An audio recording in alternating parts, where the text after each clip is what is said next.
Со денешните 8 средби ќе стартува второто коло во Лигата на фудбалските шампиони. Дерби на денот ќе биде надпреварот на Емирати помеѓу Арсенал и Наполи. Двата тима во групата Ф започнаа со победа и се наоѓаат во одлична форма.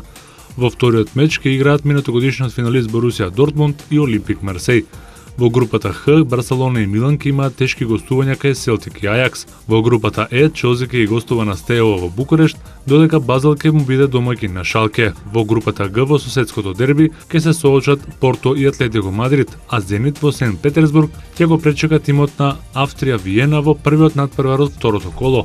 Останалите средби од групите А, Б, С и Д се играат утре. Капитенот на Реал Мадрид Икар Касилјас ги договорил личните услови со италијанскиот гигант Милан и дека уште во јануари ќе побара од раководството на кралевите да му дозволи трансфер.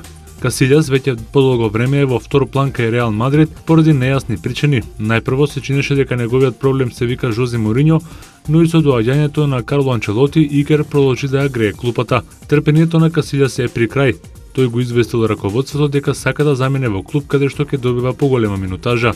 Председателот Перес нема да му стои на патот, но само под услов да не премине во Барселона. Милан бара замена за Абијати и во Касилјас гледа долгорочно решение, а росонерите ја победиле конкуренцијата во Манчестер Юнајтед и Арсенал. Односите помеѓу Реал и Милан се одлични, па се верува дека росонерите ќе испратат понуда во јануари за 6-месечна позајмица со право на откуп на крајот на сезоната.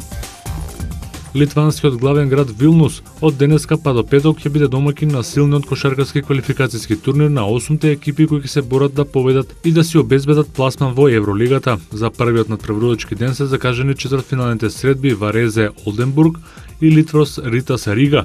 Утре се играат другите два четвртфинални средби Химки Остенде и Нимбург Банвит.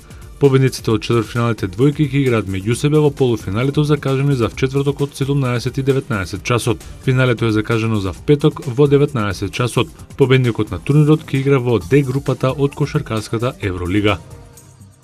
NBA лигата едногласно изгласа промена на системот на домаќинство во финалната серија од моменталниот 2-3-2 на 2-2-1-1-1. За да новиот систем проработи, мора да го изгласаат и собствениците на клубовите кои ќе се сретнат на почетокот на октомври. Се уште не е одлучено дали новиот систем ќе се применува од престојнава сезона.